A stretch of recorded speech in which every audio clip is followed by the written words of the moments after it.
had some very dark times. I was addicted to guilt and shame. I was heavily addicted to my Adderall and ADHD medication. That's the closest I think I've ever been to death. You ever poop your pants? That's where so much anxiety comes from. Lil Jon and the East Side Boys. Oh shit. Shout out to Simon Rex. Triscuits and some cheese, man. Your consciousness is the activity between your heart and your brain, your mind and your body. I don't know if people didn't know. I don't know. I had to get the fuck out of there. Yeah, and the rest is history. This video is brought to you by Malocchio Lifestyle Apparel. Men's and ladies t-shirts, hats, and so much more. You're a space nerd? Is that true? Yeah. Honestly, man, like growing up, it was everything from like my dad always watching Star Wars and Star Trek and all that. And I never got, I'm not going to Comic-Con and like, I don't live by like the plots of those movies and stuff, but like, I just seeing things taking place outside of planet Earth, like, and looking at, just like what was going on, how ships were flying and like how laws of nature were different in other realms and stuff. Like I was always, seriously thinking as I think out loud, it's as soon as you start to not be comfortable with what's going on in your own head, like stuff like that's really appealing. So I kind of bumped into it, but also it offered an escape for me, at a young age, because I had a lot of, the compulsion to be really negative and just a lot of anger.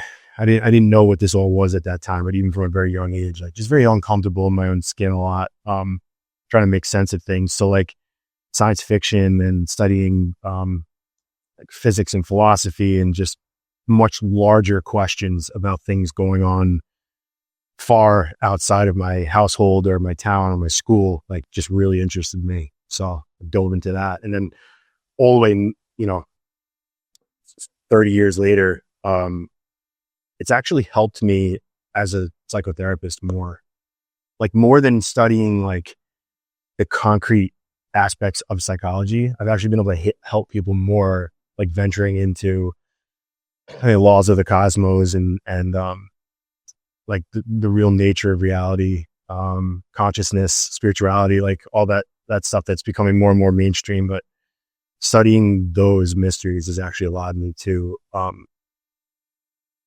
sit more comfortably with people's pain and stop trying to have a solution for it all the time, and literally just being able to just sit with it, which is more healing than anything.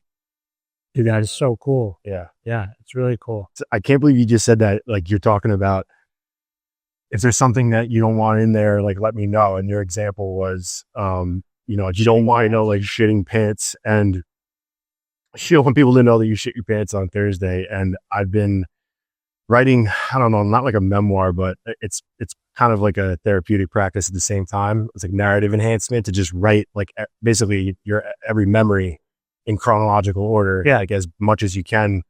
A little bit like a fourth step, but like just kind of writing through stuff that's emotional or like just stuff that stands out as far back as I can go. So I started in like preschool and then in kindergarten, I write about how I literally had this like crazy fear of using public bathrooms. I don't know if it's like a little kid thing or something happens and I don't remember, but I just could not use the bathroom at school. Period. Like I just refused to do it. And I think a lot of kids do that. I've heard that. So I went to the nurse's office one day and I was like, because I would wait so long. And then I went to the nurse's office and I was like, my stomach is killing me. Can I go home? And she's like, did you try going to the bathroom? And like, that's all I had to do for the problem to go away. And I was like, yeah, no, I don't have to go. It's that my stomach hurts. My mom couldn't come and pick me up until later in the day. So I had to wait in the principal's office for her to come get me. Ended up actually shitting my pants in the principal's office. Yeah, coming out swinging.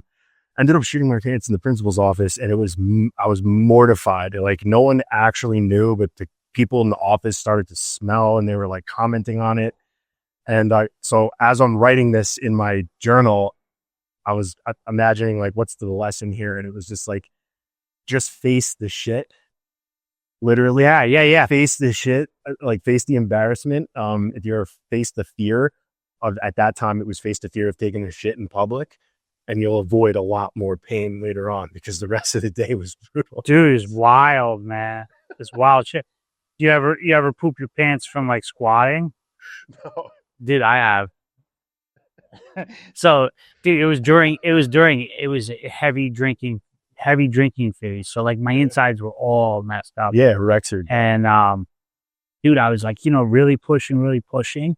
And dude, I fucking shit my pants. And I was mortified.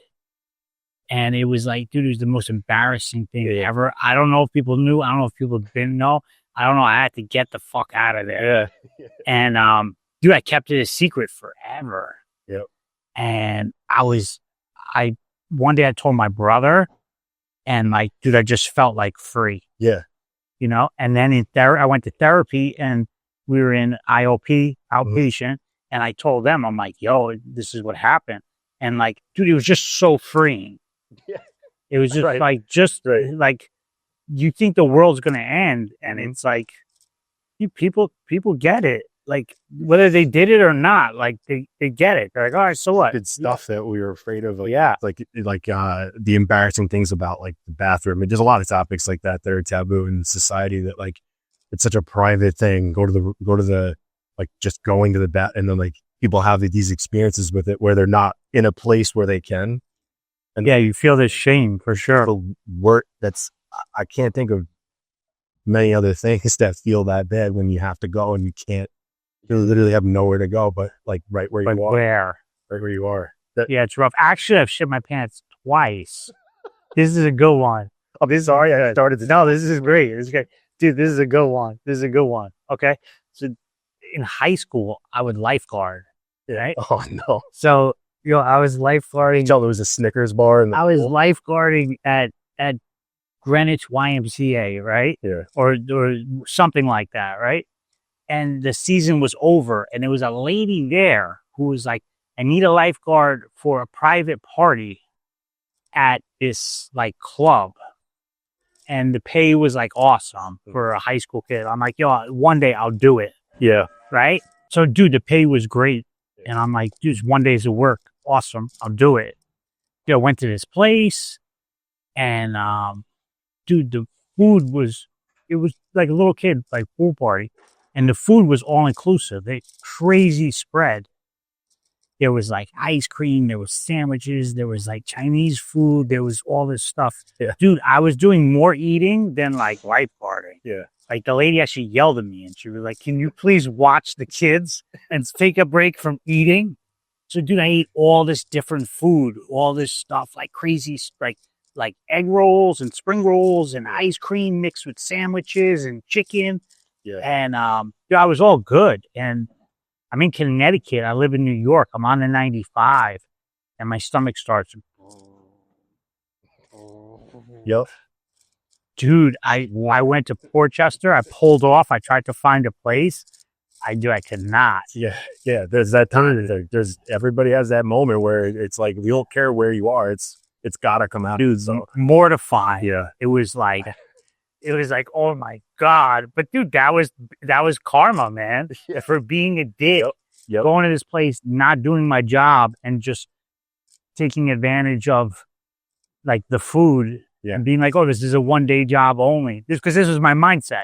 Is, oh, it's 1 day. Like, dude, if I don't do my job, who cares? Like, I'm not working for them tomorrow. Like, you didn't have that mindset that like, even if it's 1 day, I'm going to be the best damn. No, like one day still eat. No, you don't care. You're like, yo, I want to get paid. I want to eat. Yeah. You're probably hungover from like the night before. Yeah, you're finding ways to literally not actually do the work and then have to pay. I have one other story that's actually more recent that I'll tell, and then we can move away from pool party shitting and pissing in our. Yeah. But it was during the first time I did 75 hard, where the two workouts have to be 45 minutes. And I really didn't think through how, like, if you're doing a weightlifting, like you're taking some breaks, you just for a framework, I was taking a walk, and for some reason, because it wasn't intense enough, I was like, I can't stop. I have to walk and I had to be moving for 45 minutes straight without taking any break, no matter what. Like cars coming in the crosswalk, I'm jaywalking around them just so I don't stop. Nonstop. All I hear is Andy Frisella in my head, like, it doesn't count because you stopped. So I had crushed a couple of energy drinks, and I went to the bathroom before I went on the walk, but like the second wave came and I had like 20 minutes left and there were no public bathrooms, and I almost made it back to where I could go without, but I literally was waiting for an elevator to go back up to my, I was on break at work, and I literally just right there, just started pissing my pants. And I'm like, He just has to do it. Had to do I it. can't believe I was like, I mean, I guess that's dedication. Like I literally had to finish the walk. Dude, for anybody out there doing the hard 75, wear a diaper. Yeah. He says, don't put yourself in danger. Like if there's like a hurricane or like a ridiculous blizzard or something, but also if you have to go to the bathroom, Do it. you have to go to the bathroom. It's okay. It's all good. Yeah. How many times have you done that? 5. I did. So it's a full year program. Oh, shit. Yeah. Like it's I thought it was 75 days. Well, the first phase is 75 days. And then there's 3 other phases after that are all 30 days apiece. But he designs that so you spread it out so that you finish the last, like the third set of 30 days. You finish that the day before you started the first 75. So it's designed to like, you don't have to be as rigid every day of the year, but it's kind of to give you a full year of, personal and. So you think most people do to 75 and then that's it? Yeah, because then the other 3 have some extra things in them that are really helpful. I had a lot of fun doing them too. It's a hard 75. Yeah, so it's 75 of it kind of kicked off sobriety for me. Like I started it a month. Really? Yeah, like I didn't. So I don't know hard 75. I mean, I kind of have an idea, but I'm assuming you could drink alcohol in it. No, you can't. No, so it's also that was a moment. Like separate from that, I had already decided to stop drinking and stop doing everything. So that actual task like wasn't the hard part for me because I had already. Not that it was easy doing that in the beginning in general, but like that piece of the whole program was not my main focus. I was like, I already know I can't do that. Like I'm not tempted to do that. I'm tempted to eat other ways, like because there's no cheat meals allowed. And I'm tempted to take a day off from the 2 workouts because your body starts to kill you, so you find a balance. How to have one of them be like really intense, and then the other one is something more recovery, like a zone 1 or 2 walk, light jog, yoga, ruck, just like moving your body for 45 minutes, swimming. It doesn't have to be 2 like blood boiling workouts because that defeats the purpose. You just get hurt. But it's 2 workouts. One has to be outside, 45 minutes each. 10 pages of reading of nonfiction, preferably like self-help, personal development.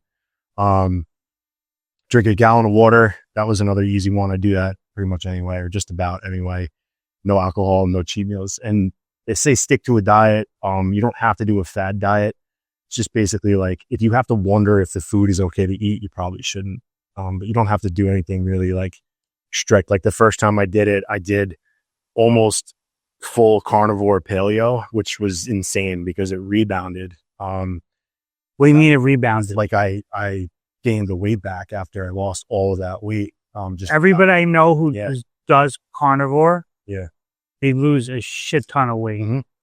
And I, again, thinking, because again, like the definition of insanity is doing the same thing. Yeah. Expecting results. I've done that for years of losing a shit ton of weight fast and then just being like, oh, all I have to do is not go back to like eating way too much and I'll keep it off. But like it really creeps up on you. So I think like there's like this curve, right? And it's just kind of like whatever happens really quick, like the opposite is going to happen really quick as well.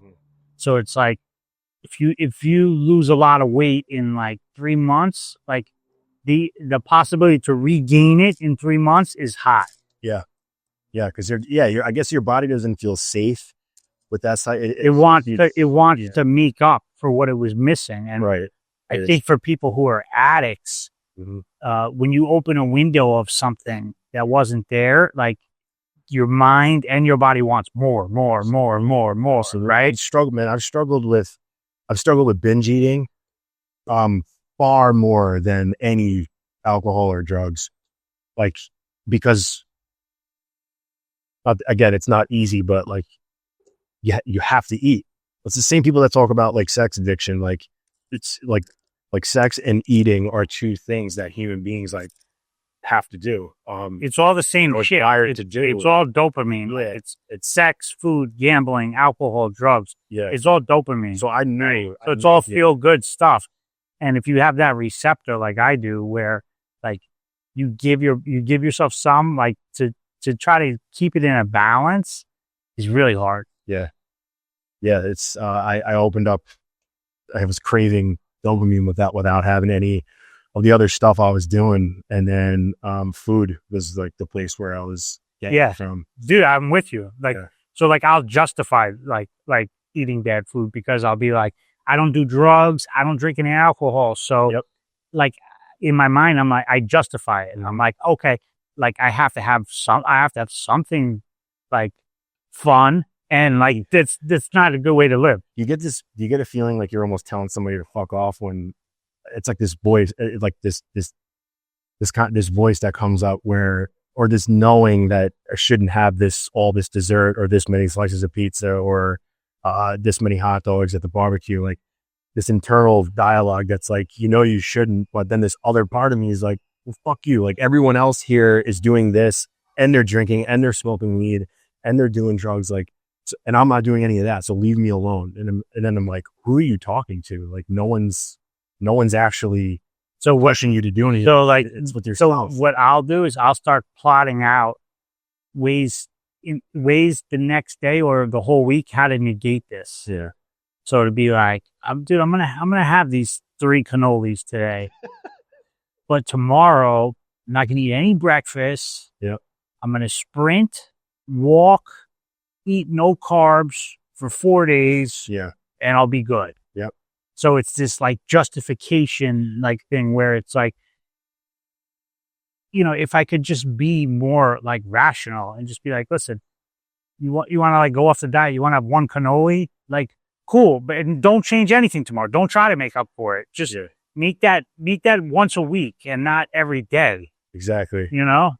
Yeah, that's these are the things we struggle with. Yeah. Yeah. Well, yeah, the whole umbrella of justification, like that's the other buzzword you hear a lot with, or like trait of anybody that's battled addiction is like just you're a mastermind at justifying why something's okay to do in the moment, and it'll work really hard. Like again, planning out your whole week as if you're going to stick to that. Like, yeah, you could do this now because the tragedies. Right. I'm gonna make up for it. I'm gonna balance it instead of just living balanced and never having to scale really far. It's so much easier. It's so much to just never go have the pendulum swing so far in the other direction. But it's also like I feel like if that's another part of it, right? Like like if you deny yourself too many things, it's only a matter of time before you go bananas. Yep.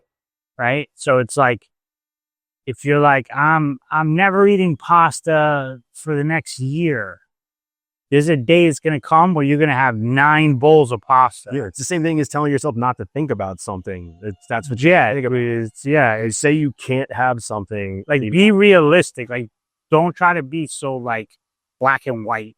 And it's like, I'm eating pasta every day or I'm eating pasta never. And it's like, it's a challenge. I think everybody's working on it. Yeah. So I'm doing it now. I'm doing it again, but real quick, the other 3 phases are the second phase. You do all the original tasks plus a 5-minute cold shower, 10 minutes of visualization. I love it. And then 3 extra like healthy habits or work related tasks that are just going to like level you up that you weren't already doing. So that required me to not only read, but meditate more. I studied, like I went back to my textbooks from like grad school and I was like studying maybe just doing, that I did. One of the tasks was like, I was getting my bare feet on the ground, I was grounding every day. So you just start coming up with all these other healthy things that you're doing. Then the third phase is just the original 75 again the 75 tasks.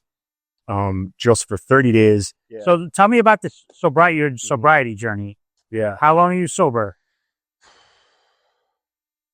I stopped counting days, but I got sober the first day of the first ACE Summit. So that was February 16th or 17th of 2024. Bro, congratulations. And over a year. Yeah. Yeah. You got some time in. Yeah. Dope. It's the longest I've ever went. I had 2 stints before when I was 22 and 23 or 24. I just wasn't ready, looking back now. I still was arguing with it. I was justifying things. Yeah. What I got from the first time I did it, I had 6 months, and in those 6 months I did go to AA, and what I really got out of it, even though I didn't finish all the 12 steps, it was my first experience, again, almost like public speaking about vulnerability. Unbelievable. Like vulnerability, I'm this shithead 22-year-old with like guys that have more years sober than my age coming up to me and telling me like, I really relate to what you said. Ego check. You helped me. I'm like, what the fuck? Like, I'm like, I thought you guys would just be pissed off that I was here telling war stories as if like, what does this kid know? So it was, I ended up going back to school and playing football again. And right before that, I just went back out. I was like, I'm going to college again. Like, I'm all right. I got a grip on my anger. I figured out some things about myself. I'm going to just have fun again. The same thing happened, like everybody said. Yeah. Ran into trouble. Then got out of trouble again. And then just never went back. I stopped hanging out with some people that kind of created the illusion that I was okay. It was like, well, I can still use, I just can't use like with these people, use with other people. And again, looking back. Yeah. So it's like blaming other people for your behavior. Like, I was just getting, I use alcohol and drugs way too much because the people I'm with use alcohol and drugs too much. Yeah. But if I hang out with these people who seem like they're a little more in control, then I won't be so crazy. Exactly. So that was, man, fast forward, it's 9 years. 9 years with a lot of examples of reasons to stop. I was just the worst version of myself in every way. I was not of service. I was not a provider. I was not protective. I hated myself and hated a lot of other people as a result. And so right before, in the same time that I hit that wall at work that I was talking about, where I needed to like learn more, where I learned all the heart coherent stuff, I believe that practicing that started to guide me towards the knowing. Yeah. Like that was what, I guess, because now I say it out loud, because I started getting more heart centered with my meditations, I was getting closer to God, universe, source. And that was what I was missing all those times before. I was trying to outsmart it scientifically. So that's one thing I noticed is like people who question like a higher power or the universe or God. They're very concerned with scientific data. Got to touch it. Yeah, and like proof, right? Whereas like, I don't know the exact phrase, but it's something like, somebody scientific will be like, when I see it, I'll believe it. Yeah. And somebody spiritual will be like, I believe it, and then I see it. Exactly. I think you have to believe it in order to see it. Yeah. Right. So I started getting in touch more with what my heart already knew for me, which was that I was not an effective person and had an extremely limited potential, if not completely ruining my life if I was going to go on that path.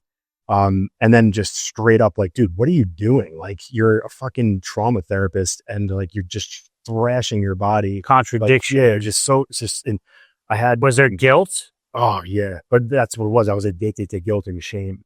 Oh snap. So like that. And I knew doing those things I was so familiar with those feelings. Yeah. So it just came to a head in like the fall and winter of 2023 into 2024. My relationship with my fiance was a huge driver. Not that she didn't even give me an ultimatum. It's not like she was like, you have to get sober or I'm leaving. I just knew. I was like, this is I'm gonna lose it. Yeah, I'm gonna lose. I don't want to lose her. She's not asking too much of me, and she deserves so much more than this. And I think it ruined a lot of my other relationships. Just being addicted to so many different things, and addicted to that shame. But I that first summit, like Dave tagged me in the advertisement for it, and I knew Dave for a while before that, but I hadn't talked to him in like 8 years. And like I was looking at that and I was like, that seems pretty cool, but like I'm not an entrepreneur and like I'm a fucking loser compared to these guys. He's gonna be like they say, there's gonna be killers at this thing. Like high performing individuals, I'm not high performing. They're not welcome there.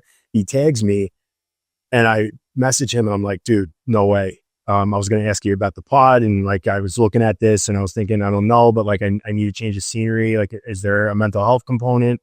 Because I think I can contribute to that. And he was like, dude, absolutely. Like, I'll pull you in. Like, it's going to be transformative. I think you're the right person for this. This is the first one? First one. Yeah. Before really like before everything that they do like became Action Cultivates Excellence. So I went and right off the bat, kind of just AA style, like even though that wasn't a requirement to go, a lot of guys just kept opening up about how they were dealing with just wanting to use less or straight up, we're dealing with addiction and need to stop. I see like all these like successful people and they're all different walks of life, all of this stuff. But what a lot of them have in common is they're all sober. Yeah. Yeah. And it's just like, let me put the pieces together. Like, okay. Yeah. There was something in that room. I was like, yeah, there's an aspect of being a man in this room that I want and I need. And I know that there's going to be some things I have to do to change it. But, I went up there with the intention to definitely just be sober for those 3 days. Like I was like, I don't know what's going to happen after, but I definitely want to get the most out of it. I want to like be locked into the expert trainings and I want to crush the workouts because I'm out of shape and I don't want to be like a laughing stock. So I'm not going to like wake up and get high. I'm not going to drink there. I'm not going to take anything. The morning I went up there, so I was heavily addicted to my Adderall and ADHD medication. The morning I was supposed to pick up my next month's script that morning. And the pharmacy was like, there's a delay because there's a shortage. And I remember the feeling that I had, how angry I was that I couldn't get it. And then I had this like higher self was like, dude, look at what you're so angry about. That's pathetic. So I didn't pick it up because I couldn't get it. And then and the rest is history. But after all happening for a reason, after the cold, right? Yeah. After the cold plunge, the first cold plunge we did, which scared the living shit out of me. Like that's the closest I think I've ever been to death. Cause like I was not prepared for it whatsoever. And the water was like, none of us were, it was pretty bad. We joked around afterwards. Like we should have had people sign waivers. Yeah, this is fucked up. And right after I just went right up to Joe K. And I was just like, hey man, like, I heard you open up about addiction before. And like, I'm really struggling with that too. And like, right then and there, I spent the whole weekend with long periods talking to him and talking to everybody else. And then the rest is history. Like I could have easily just like not said anything about it and came home and went right back to exactly what I was doing. But, I didn't, life-changing event. Yeah. So. Different things happening for different reasons, why did this guy reach out to you talk to him in 8 years? Yeah. Why did you go to the pharmacy and the script wasn't ready? Yeah. All this stuff, like it all happened for a reason. Yeah. There's all these little gifts from God to kind of push you in the right direction. Yeah. That's what I think. Yeah. It's been, there's a pink cloud for a while.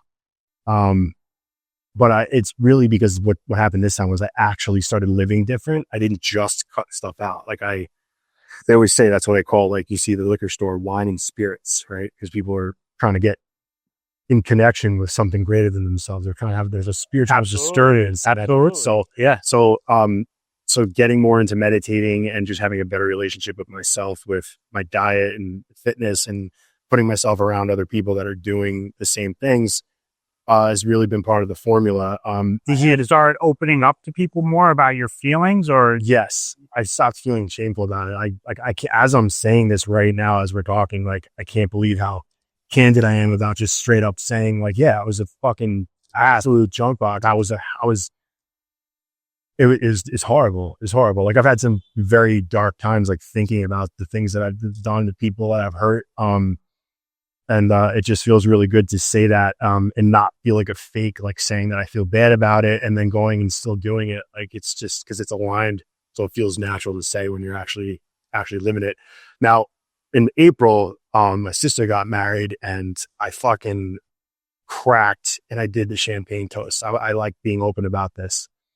I took a sip. There's probably more alcohol in a mouthwash, but I right in the moment, I just was like, someone was like, it's bad luck if you don't do it. And I was like, and I just let it hit my lips and, like, took a little sip and I fucking spiraled bad, man. I was like, fuck, day 0. I fucked up. Now I got to tell everybody. I like just same thing that kind of, gave me a hard time with, when I relapsed, when I was in AA, when I realized that was what I was so fearful. I've talked about this with you before. I was so terrified to go back and be like, I have 0 days. So this time, instead of, just like beating myself up, I actually started a different count again. I was like, all right, so technically I have like 1 day without alcohol, but I still am completely sober with everything else.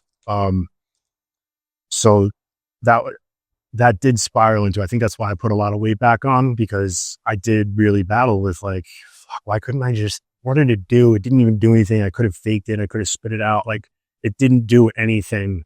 And I don't believe in superstition like that, where, like, my fucking sister's marriage is dependent on me taking a sip of champagne. But I reached out to some people and had some good insight on, like, most of them, they all said the same thing. Like, dude, relax, yes, you're okay. Like, yeah, you're in a lose. It was a great learning experience. Oh yeah. It was a great learning experience that like, you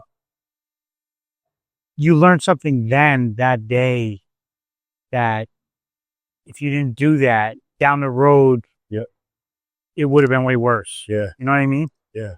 Coped with food from that point, but it's also coincidentally the end of that whole year of 75 hard I was talking about. Right. So I had done this restrictive diet for this reason. You're ready to go bananas. So now I'm like, fuck, I took a sip, feel a lot of shame, and now I'm not doing a diet anymore. And I caked weight back on pretty quickly. So where I'm at now, I'm not doing the full year again. I'm doing just the first 75 days. And I'm doing the quote unquote, if it fits your macros diet. So I obviously no junk food. I can do no junk food, no dessert. But I'm not looking at like, oh, I can't have like I literally, as long as it's not putting me like way over my calories, like I looked at like a slave to Triscuits. I don't know what Triscuits and some cheese, man, like cheese and crackers, just like out, like it's still can be.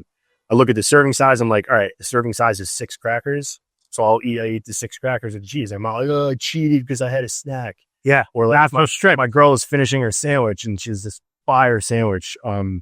It was like an Italian combo and there's like 2 bites left. And I used to be like, oh, I can't. And I just finished it. I enjoyed it. I think you got to live life. Yeah. You know what I mean? I'm losing weight, but not. And you shouldn't put like, I don't think people should put like a date, right? Like I got to lose 30 pounds in 3 months. Yeah. Or like, dude, I'm going to lose weight and however long it takes. And it might not work and I have to adapt my diet and I'm just going to go on this journey. Mm-hmm. And like, yeah, I think, dude, if anybody wants to try a diet, like just fucking do it. And like, just experiment on yourself for 3 months and see if you want to do like an all banana diet, you fucking do it. See what happens. Yeah. See what happens. I really just, and you keep pay attention to it and be like, this is working great. This isn't. Yeah. This worked great for a little while and now it stopped and dude, figure it out. That's what I love. Experiment. Exactly. That's what I love about sobriety too, is you can actually do like you have so many less variables to work Yeah. and trying things out. You're like, what? Dude, you want to lose, you want to lose weight.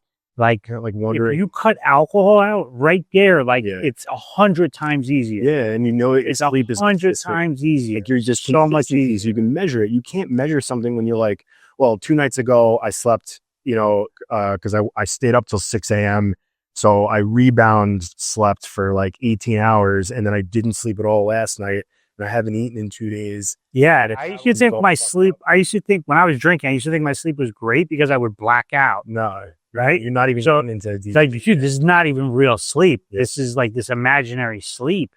And yeah, I thought it was great because dude, I was fucking passed out. Yeah, and yeah, dude, I was shot with that. So you can just experiment where you can just try stuff, and you're like, well, I have so much in my life that's a baseline consistently that I can notice a difference. So like, oh, I just added one supplement and I noticed that my sleep feels different. So like, that's the thing that changed it. Not like these crazy factors, because everything's been such a roller coaster. So it gives you so much more agency and control over your life when you just have less like garbage going in and doing so many more things on like a regimented schedule. But like everybody knows like protein is the one. Like if you get enough protein and generally avoid junk food, like you're probably not going to eat too many carbs or too much fat, because you're just not going to be hungry enough. Yeah, you get the right amount, which is how the carnivore diet kind of works. Right.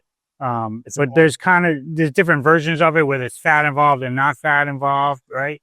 There's a girl I work with, she does, it's a version of carnivore, but it's only lean protein. Oh, yeah. And like, it lost me at that. And like, she's lost an insane amount of weight, right? Where she's struggled, and like that works for her. But there's going to be a point where like she's going to have to start incorporating fats or carbs into her diet. Yeah. Because these things only last so long. Yo, what do you know about the Yin Yang twins? The Yin Yang twins? Yes. Like, are those your guys? Like in high school? Like, yeah. What I think of right off the bat is high school dances. I was around that time when they are getting popular. So them with Lil Jon and like the Lil Jon and the East Side Boys, and what was that album? Crunk Music. Dude, like that era. That's that whole thing, right? Yeah, the mid 2000s. Like that was like what, TRL and MTV still had some music. Oh shit, I forgot about that. Raised the top. Oh shit, shout out to Simon Rex, right? Or whoever was in charge. I didn't have satellite radio, so it was on the car radio. And it was at school dances, and it was, what teenagers were listening to. Did you want like the shine piece? Like, no interest. No. Or spit or rim. What about rims that like spun? Little interest, small interest. Like Sprewell. I thought it'd be cool, but I was I was way more shy, man. I didn't want to stand out. Like, I was again blind. Yeah, like I didn't at that time. I would comfortably tell myself like, yeah, I'm kind of like a fucking nerd, or like, I'm an athlete, but like, I don't know. I feel like I'm secretly always a space nerd. I can't I don't know how to dress and like be cool. Like I'm just big and awkward. So your confidence like took a whole nother like flip. Yeah.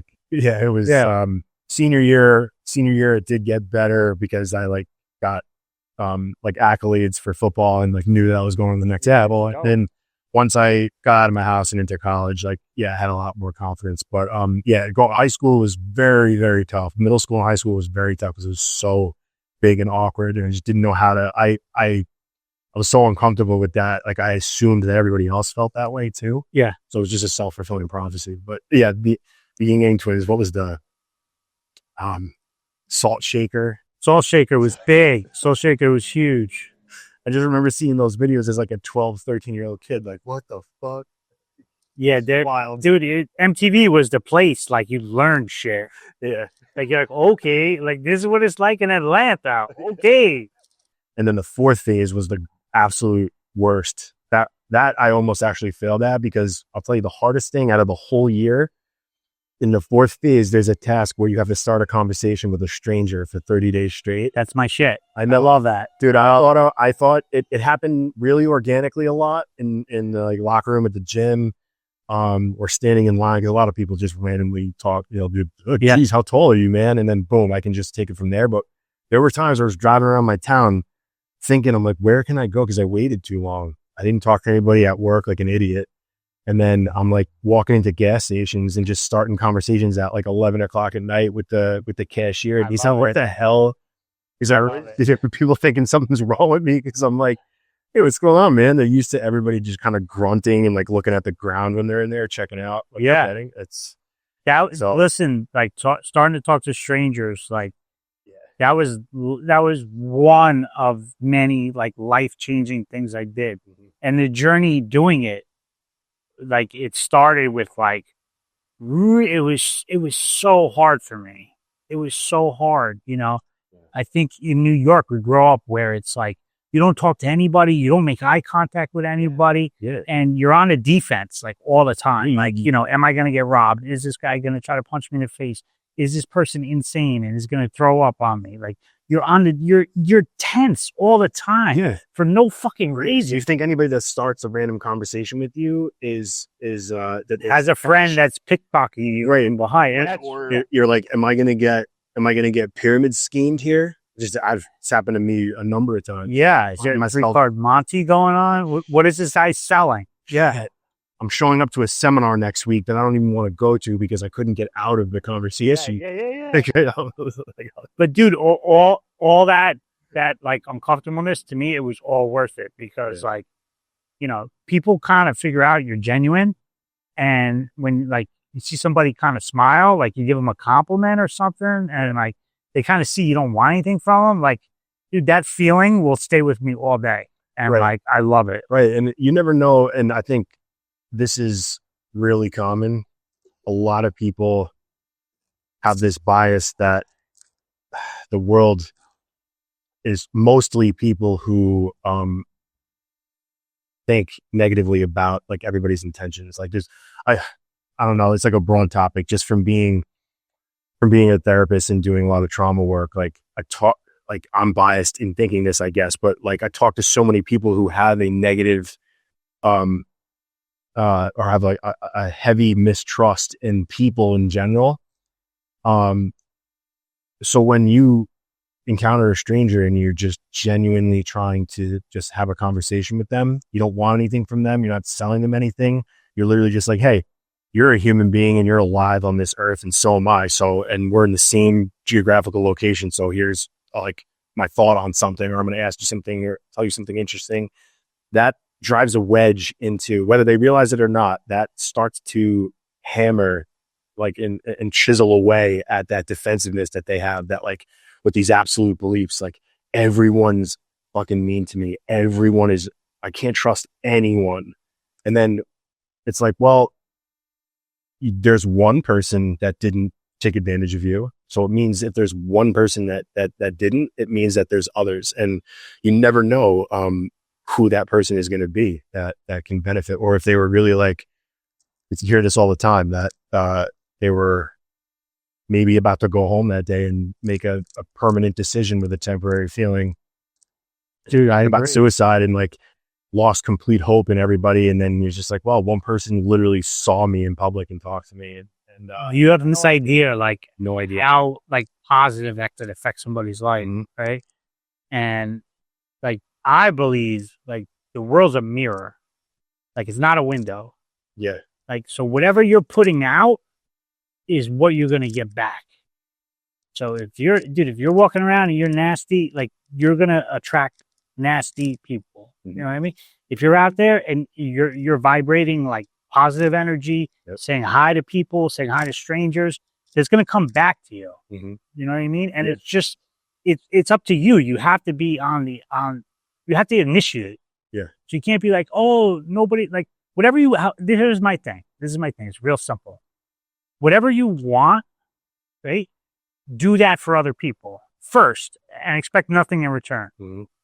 So like, if you're like, oh, nobody's nice to me, you just be nice to people. Like you have to do it first. Yeah. And with time, it will come back to you. Right. And it'll feel like you're being ingenuine at first, but then and it might be, but you will adapt and you will evolve. Exactly, because we're wired to literally just become what we repeatedly do and think and feel. And it's impossible to repeat that behavior over and over again and not feel good. It's like a law. It's a law of I mean, there's a lot of nuance to how emotions and manifestation and all that stuff works, but like chemically in our body, it's a law for you to like give show appreciation to somebody or give joy and happiness to somebody. Like it's impossible for it to not eventually start to flow within you more, because it's frequencies that match. It's like just being on the same channel on walkie talkies. It's going to come. Yeah, you're sending out on this channel, and whoever's on that same channel like is able to send something back to you and you receive it. Do you ever like walk by somebody like anywhere, like, and like you instantly like you both know you're on the same frequency? Yeah. Like it doesn't happen to me all the time, but when it does, it's like, oh, okay. Mm-hmm. Yeah. Yeah. And like, you could just start a conversation and all of a sudden it's like, you're so comfortable with this person, like you've known them forever, but you don't. Mm-hmm. I don't know how to describe it other than like, you're on the same frequency. Yeah. You know? Yeah. Or maybe like you knew each other in a previous life. Yeah. You know, I don't know like the answer, but I just know that feeling, and it's rare when it happens to me, but it's like you immediately like have eye contact and it's like you're on the same page.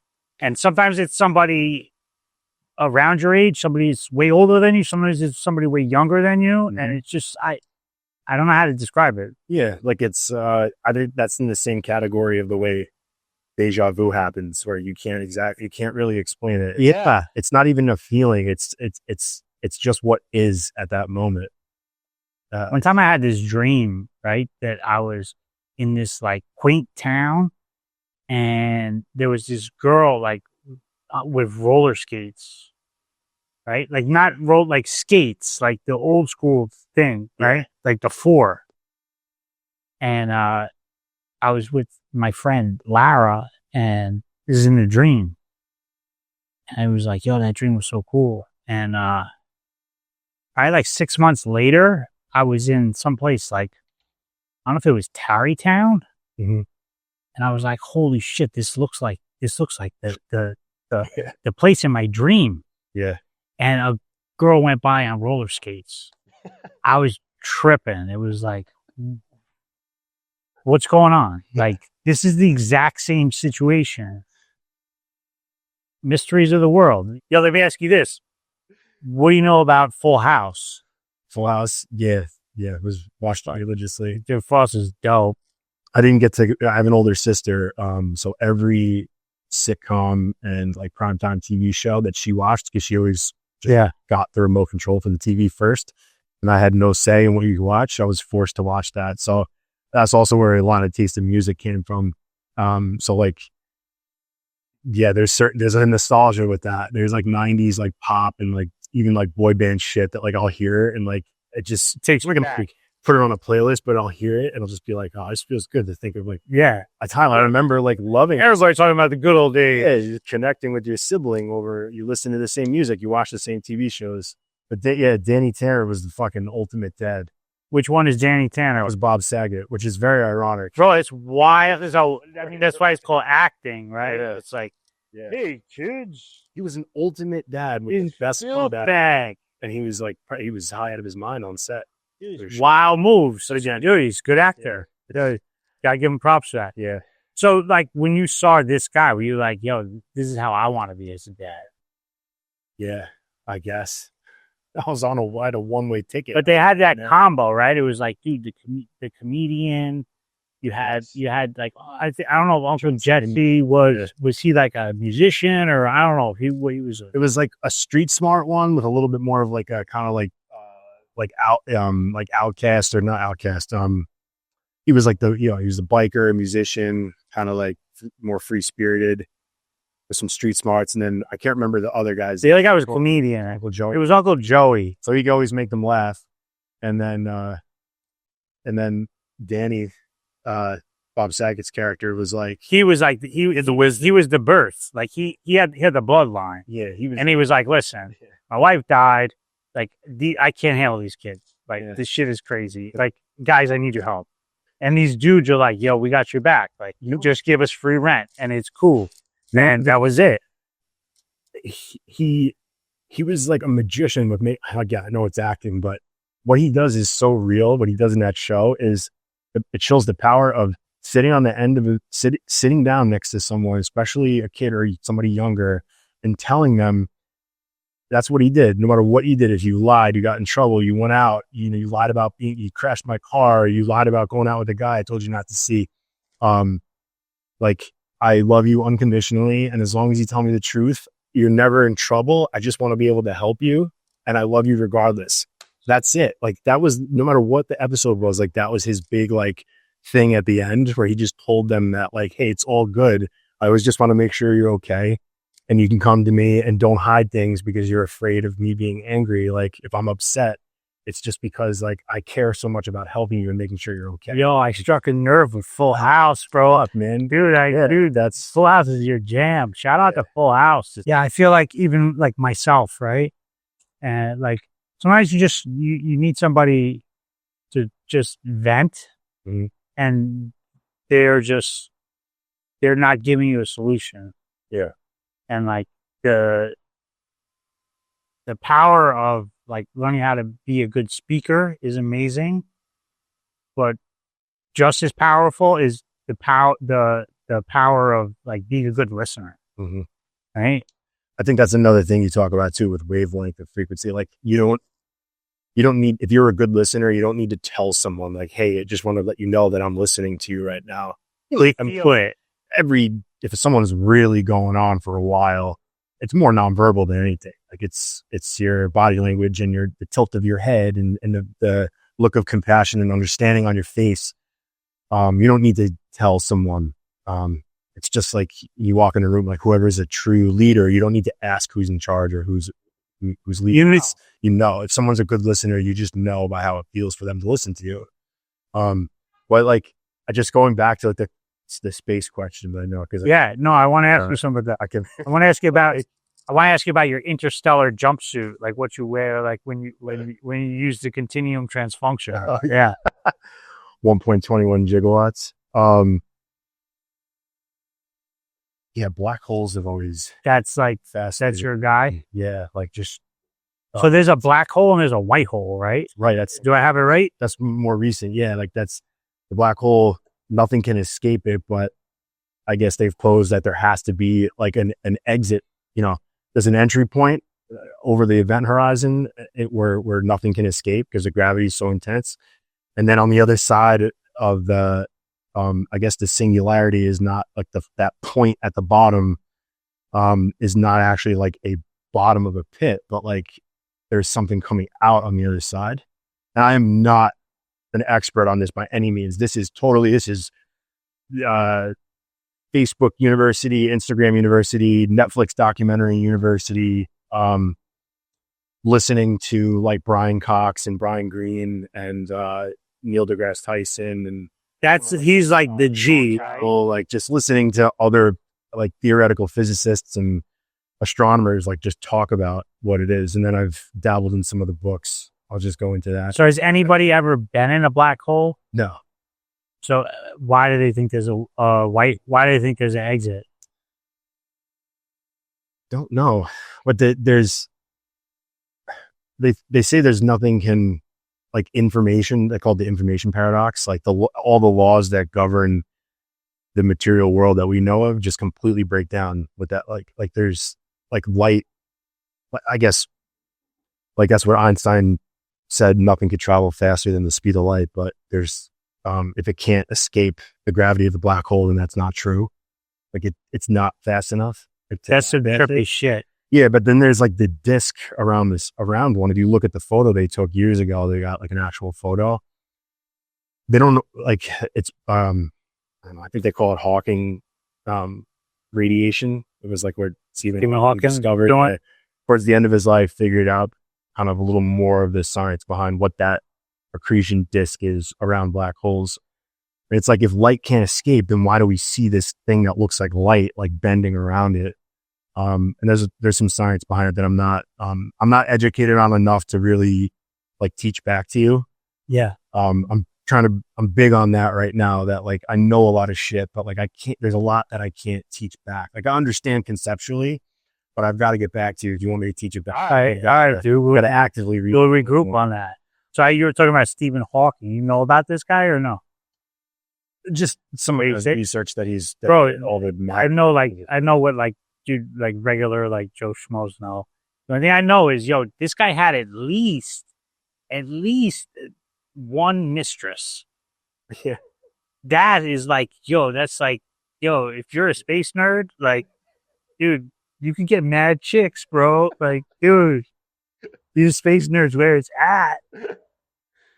Yeah, if it's just like enjoy listening to you talk about something, they have no idea what you're talking about. They just enjoy that you're so passionate about something so scientific. And I don't know, like just means you're thinking, you have an expansive mind. If you think about that, if you think about like other shit, like it can help, like you said, it can help you with regular day shit. Mm-hmm.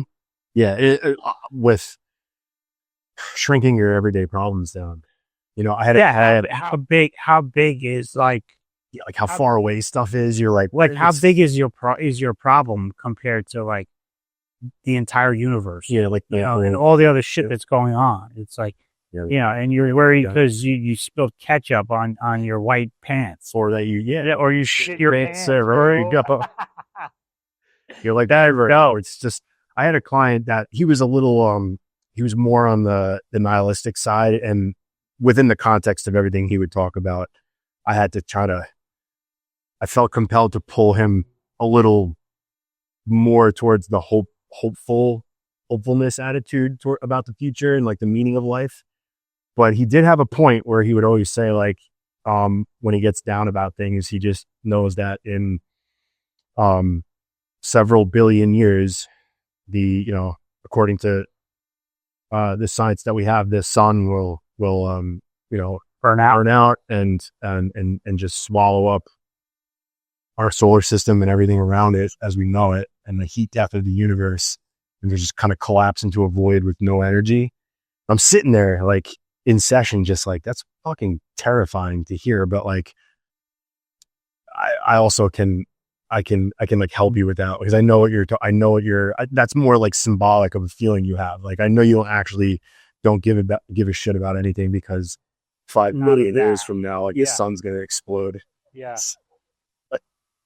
It is something to think about. So I remember in like taking physics in college, and I was like, dude, I was hooked. It was like, because we did physics of the human anatomy. So it was really like, I just thought it was so dope. Mm-hmm. And I was just like, I could figure out like awesome ways to work out just from doing this physics class. Yep. Like just that alone, like, dude, the gravity used to get out of the starting gate as a sprinter, like all that shit is all like, everything is physics pretty much. But one of the theoretical things they went over was some theory of Einstein, right? That depending where you are on the earth, you'll age at a different rate. So like this is, I could be wrong, but this is how I remember it. If you live your whole life on floor 1 of an apartment, you'll age at a different rate than if you live on floor 100 of an apartment. Yeah, it would be under the theory of relativity. That just that like time. The way the earth is spinning, you're getting more rotations, something like that. Yeah, and it might be a microscopic level that we can't really notice, but if you make it concrete and look at it, measurable, it's not, two things aren't moving at like instantaneously, like one is lagging behind the other, depending on where you are, I guess. That is fucking nuts. Like, that's so nuts. Well, that's the whole thing that's why they're still trying to unify the theory of relativity, which works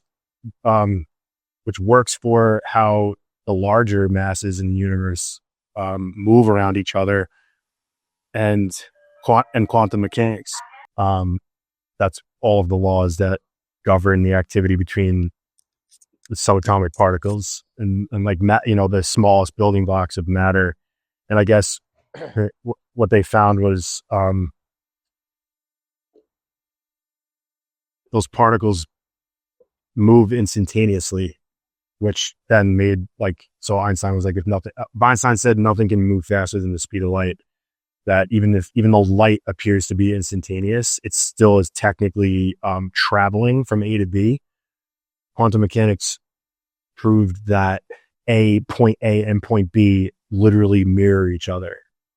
So then if all of your brain matter and your brain activity is governed by quantum mechanics, that's where physics and consciousness and psychology and all that stuff intersected. So again, it's really awesome. The more, I don't even go to the psychology section anymore at Barnes and Nobles, because I'm like, I don't need to read another book about how your thoughts and feelings are related, and the truth about trauma. I'm like, yeah, it's interesting hearing people's perspectives, but you read enough of those and you're like, you kind of just get it. I'm like, where's the stuff?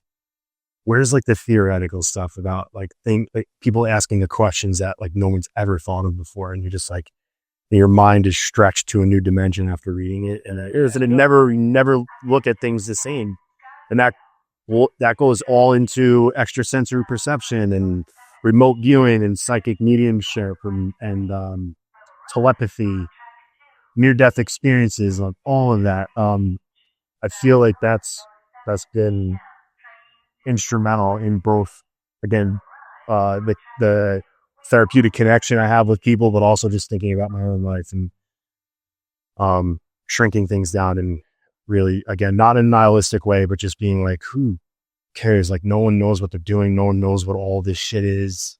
You're like, what? Yeah. They're kind of like, what is even anything, man? Like that hippie question. But yeah, it's true. What? We don't even know. We're light energy collapsed by gravity to form this. What? Yeah. That's what we are. We're just particles that have something observing it into order. So AA makes it as you know, I'm heavy in the AA program, the AA blueprint of life. Mm-hmm. It's a very simple program for complicated people, right? That's how it's described. I've never heard of it. Yeah, that's how it's described. But they, I didn't understand this for a long time, but the basic thing is one day at a time. Yeah. So it's dude, you can only worry about today. You can't worry about tomorrow. You can't worry about the fucking earth and the sun exploding in 3,000 years. You worry about today, and what can you control today? You can't control that guy or how this person acts. You can only control you. Mm-hmm. And it's okay, so what can you do today to make your day amazing? And what can you do in the present, even smaller than today? Yeah. So you mentioned it, so I want to ask you about it. Tell me about your experience with visualization. Yeah. So meditation first for me, in a nutshell, is taking your attention off of the external world, off of your sensation of your body and the passage of time.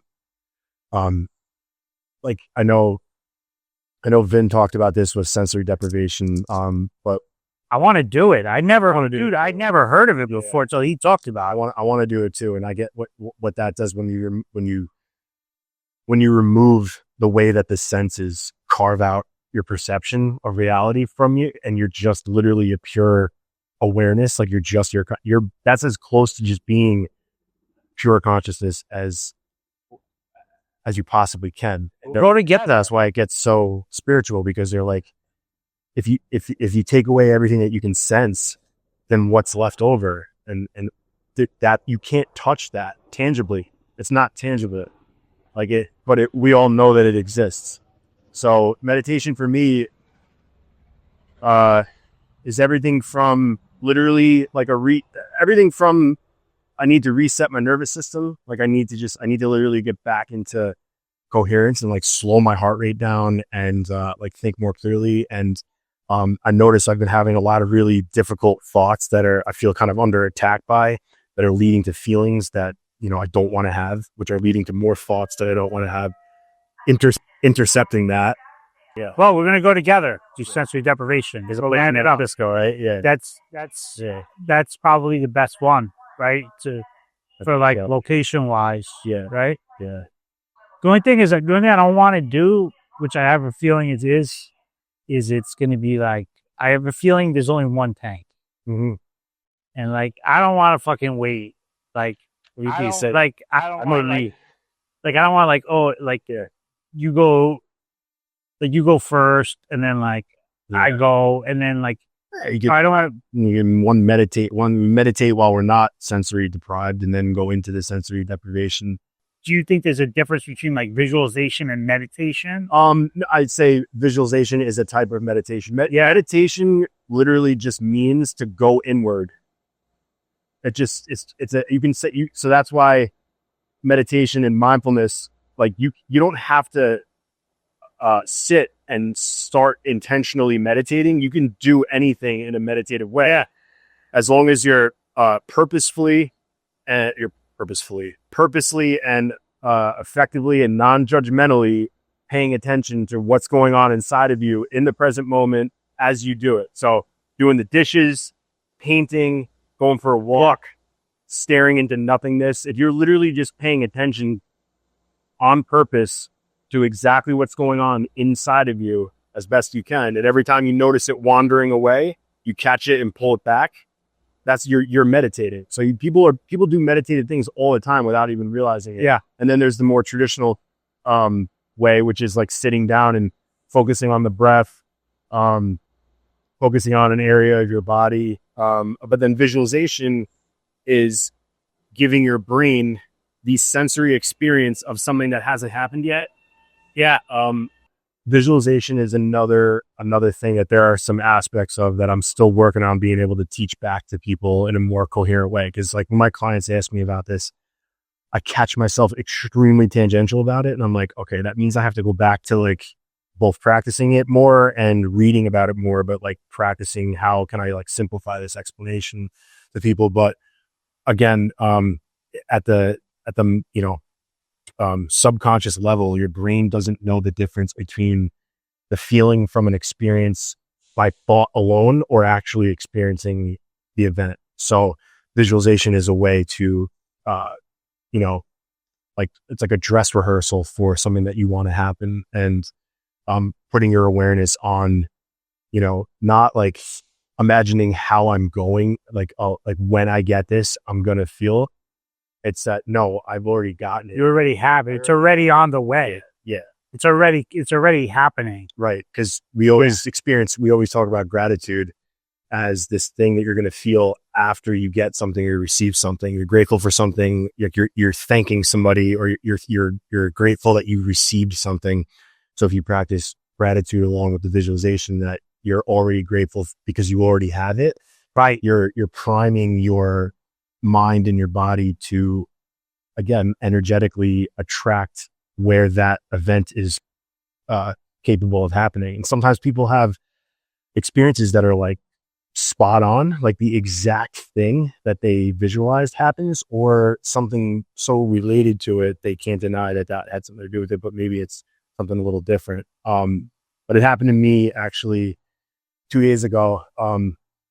This is dope. You like this? So a lot of people know Joe Dispenza. Joe Dispenza is the like guru on teaching. Like he's like the most popular. You're right. Yeah, his meditation style and his everything that he studies about mind, body, soul, and where spirituality intersects with more concrete science is just been. That's another thing I've been like obsessed with. It's changed my life and changed the way I practice. But the other day he did a live stream meditation called Life, Love, and the Mystical. And that's just referring to the first, fourth, and sixth chakras or energy centers.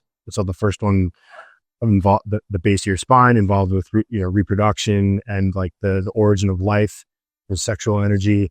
And then the fourth is your heart, which is love. And then the sixth, which is above your head, and I believe so. Yeah, like that's connection to source, God, you know, like something outside of yourself. So in the parking garage at my job where I sit in my car and meditate on my break, I usually face one direction all the time. Like every day I park in the same space, looking out the same view of the windshield. And this particular day, I just happened to be backed into a different space. And as he's getting ready to set up the meditation, I kind of got antsy and I was like, oh, let's do it later. I'm not really comfortable. I kind of want to go back inside and get some more work done. I was like, oh, I don't know. And he keeps referring to 1, 4, and 6. And I've worked here for 2 years and never noticed. I looked right out the parking garage, and the address on the building right across from where I was looking was 146. Dude, So fucking trippy. yeah, like I was like, That's cool. I was like, Really cool. I was like, all right. I get like there's always at least 1% of me is like it's always been 146. They didn't change the address today. Yeah.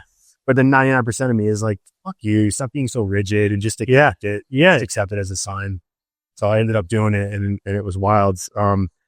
Visualization really feels like, I don't know, that taking your attention off of the passage of time is so awesome because that's where so much anxiety comes from, is you're worried about how you're feeling about something that happened a long time ago or in the past. So you're focused on time. Like, I still feel this way even though this time has passed, or I'm focused on how much time I have left or how much time until like the next thing is going to happen. When you're visualizing and you're locked into the present moment, you don't think about the passage of like the past or the future. So your sense of time kind of falls away and like everything happens in this one moment. So you'll meditate for like an hour but it doesn't feel like a traditional hour has passed. And, and I have to get with people all the time, argue with me about, well, isn't it wasting time just sitting there doing nothing? And that's when I know they have like some more spiritual development that have like, you're not wasting time because you won't actually notice time passing. It'll be the most like, yes, technically one of those hours in the 24 hours in the day is gone. It's the same thing as like saying working out. Like, you're not wasting time, even though you're taking time out of your day. You're making all the other hours. Yeah, it sounds like where fruitful. The conversation about this is just the conversation. To have a conversation with that person is a waste of time. That's really what it is. What you're talking about with like all this time stuff, it sounds like flow state. Yes. Are you familiar with flow state? Yep. Exactly. So that's where like you're involved in something and the concept of time does not even exist. Mm-hmm. So like the first time it happened to me, it was like 7th, 8th grade. And like I got in a fist fight with this kid and like I could see his punch coming like slow motion.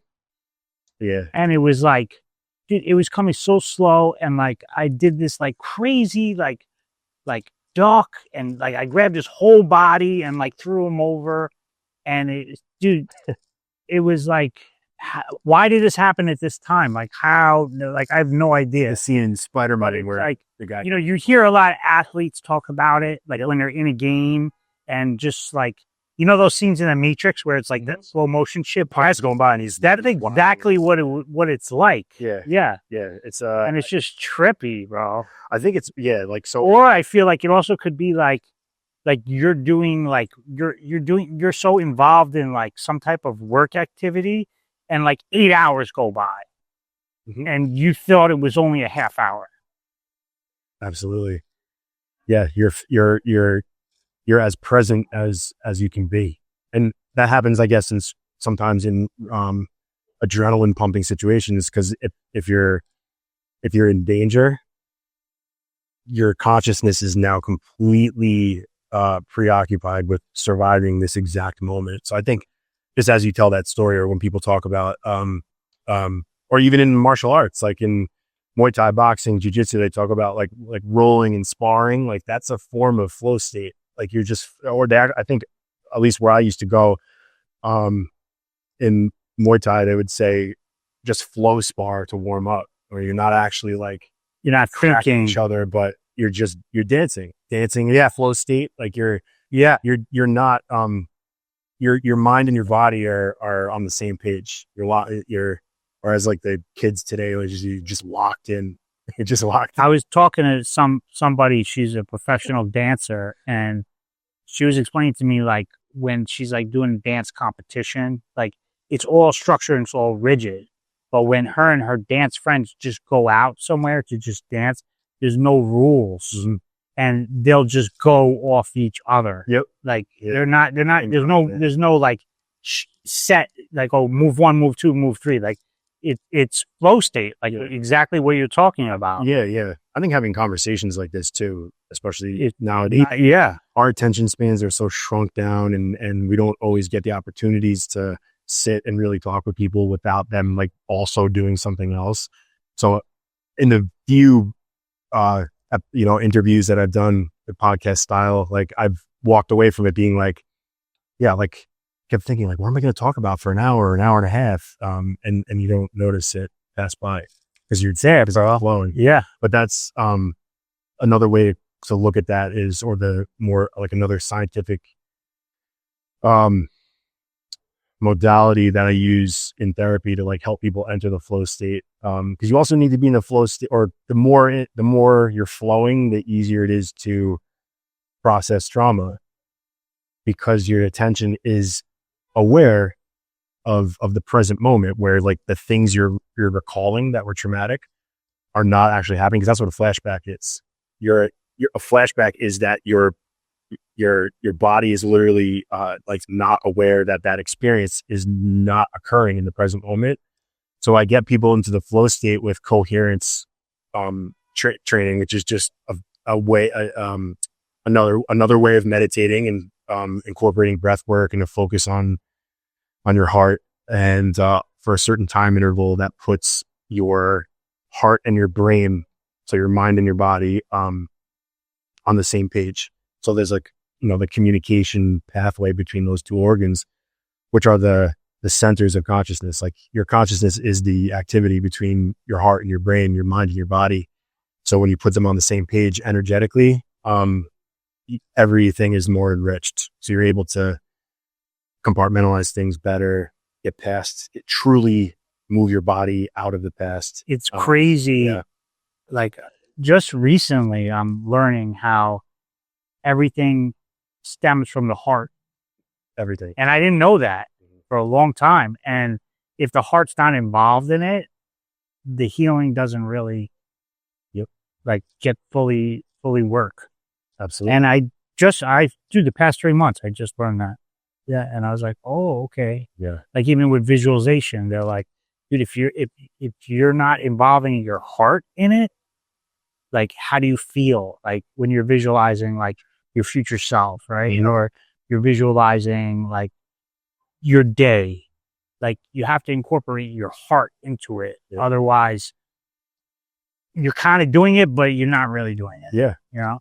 It definitely has its own consciousness. And so it's cool for you to hear that, the psychotherapy you do has to involve the heart too. Because now it's really confirming for me, like how important that is as part of the process. Yeah. I can't believe there was a time where I tried to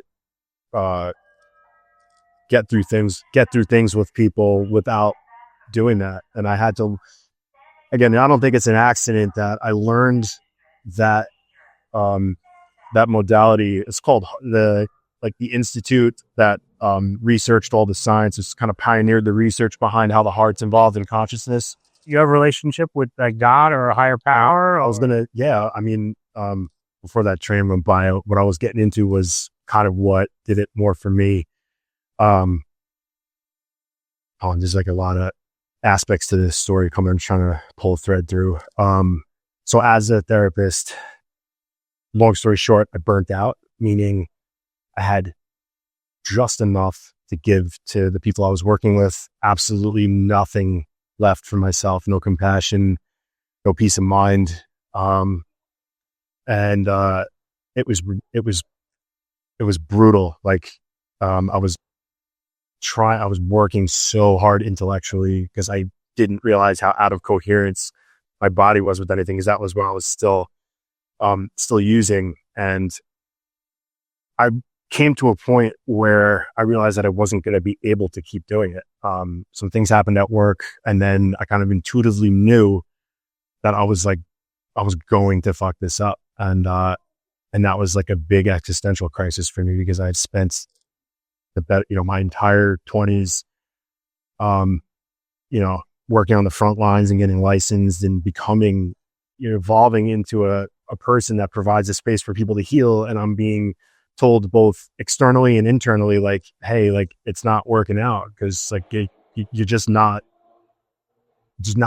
you're not in a place to do it mentally. So what that did was back me into a corner where I was like, okay, I have to like, this was actually before I got sober.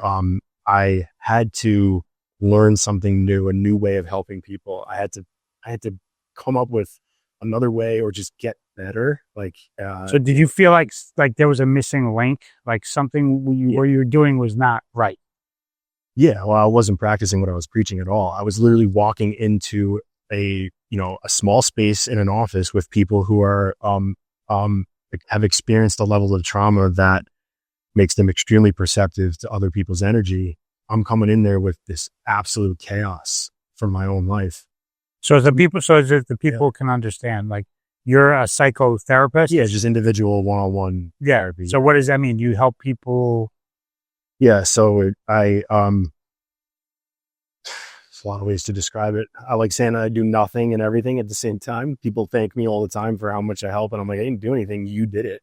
But you were a listener. Yeah. So you know how rare that is to find a good listener? Yeah. It's a combination of active listening, compassionate witnessing of what someone's going through, offering a non-judgmental perspective, teaching people the underlying like mechanics on why they think and feel the way that they do, and also just helping people understand that they perceive the world a certain way because of what's happened to them interpersonally, and then how what's happened interpersonally has created the relationship with themselves. So all that mumbo jumbo, I provide a space for people to already do what the body already, and the body and the mind already know how to do innately. They just get in the way. It's the same thing. So when if you get a cut that you need stitches, right? You go to the ER, the doctor comes out, cleans it, stitches it up, but then they don't do anything to make the wound close and heal and not scar. You might apply ointment and stuff, but like, your body heals itself. They just create an environment around the wound so that it's like, it has an opportunity to do it. Yeah. So I guess what I do as a psychotherapist, what psychotherapists do, and is create a space for people's their mindsets, their mind and their soul, and then with trauma, their body too, because it's stored in the nervous system, to innately find its way back to balance, because for whatever reason they feel that their lives are not offering that environment where they can do that.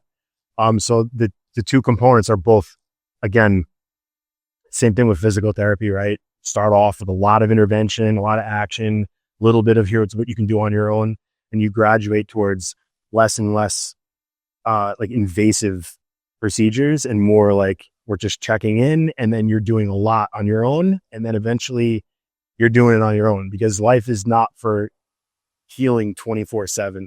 That's different from saying that life is not for like always looking for ways to improve yourself. But so it's kind of like, it's kind of like trying to like grow muscles at the gym, right? Like you can't just be at the gym 12 hours a day. Right.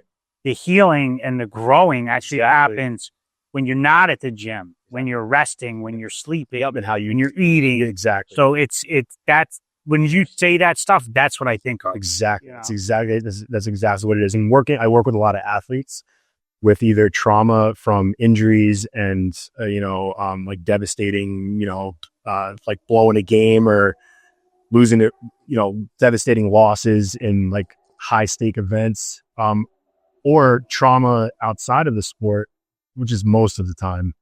I guess they're not mutually exclusive. Trauma in their own life, outside of the sport that has affected their performance So I use the same modality that I treat if you had post-traumatic stress from a car accident or a physical assault, or like having an abusive childhood. I use the same modality, just tweaked to help people with performance anxiety and blocks to their, them doing what they do at a high level in both sports and creative performance too. So I've worked with dancers, I've worked with opera singers, actors and actresses, and then everything from, like